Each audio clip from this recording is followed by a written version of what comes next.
bir məsələ ilə bağlı narahatlığımı ifadə etmək istəyirəm. Bir müsəlman olaraq, bir bloger kimi. Məscid Allahın evidir və Allah buyurur, məscidlər Allahındır. Elə isə Allahla yanaşı heç kəsə dua etməyin. Cin surəsi 18-ci ayə. Məscidlər Quranın, sünnənin, faydalı dini elmlərin, hədislərin öyrədildiyi məkanlardır.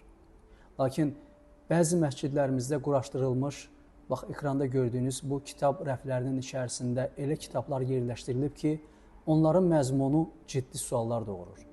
Bu kitablar arasında təkamül nəzəriyyəsini təbliğ edən əsərlər, William Bynomun Elmin Qısa Tarixi adlı kitabı, Bill Bryson'ın Hər şeyin qısa tarixi adlı kitabı və daxilindəki görüşlər dini baxımdan ziddiyyət təşkil edir və problemli fikirlərə yol açır. Həmçinin Əxlaq Nasir kitabının içində isə hətta şərab içməyin qaydası kimi başlıq da mövcuddur. Bunu necə başa düşək? Dini qurumlarla İş üzrə Dövlət Komitəsi və Mənəvi Dəyərlərin Təbliği Fondunun kitab rəfində, məscidin daxilində yer alan bu kimi kitablar İslam təməlinə ziddir və İslami baxışlarla üst-üstə düşmür. Hər iki qurumdan bu məsələ ilə bağlı diqqət almağı rica edirəm. Bir müsəlman olaraq soruşuram. Məscidə gələn gənc, hansı ki İslamı hələ bilmir, Quran, hədis və əqidə kitabı axtararkən niyə belə kitablarla rastlaşmalıdır və onun oxuduğu ilə Qurandakı ayələr sonradan onun tərəfindən necə qarşılanacaq, necə başa düşüləcək? Allah şərabı haram etmişkən məscid rəfində şərabla bağlı müsbət və ya normallaşdırıcı bir məzmunun nə işi var?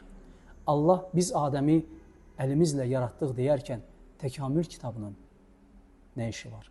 Məscidlər elm adlı fikrin təqdim olunduğu məkan deyil. Məscidlər haqqın, Allahın kəlamının öyrədildiyi yerdir. Sadəcə aidiyyatı qurumlardan, hər iki qurumdan bir daha xahiş edirəm ki, məscid daxilində yerləşdirilmiş bu kitab rəflərindəki bu kitablara xüsusilə diqqət ayırsınlar. Bu, hələ mənim rastlaşdığım bir neçə kitab idi. Digər kitabların məzmunundan ümumiyyətlə xəbərim yoxdur. Hər iki qurumdan rica edirəm ki, rəflərdəki kitablara diqqət yetirsinlər.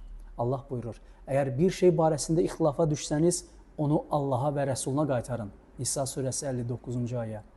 Gəlin məscidlərimizi Allahın kəlamının öyrədildiyi və yalnız Allaha ibadət olunmalı olan bir məkana çevirək ki, hansı ki bu da İslam dinində Allahın məscidlərlə bizə birbaşa göstərişidir.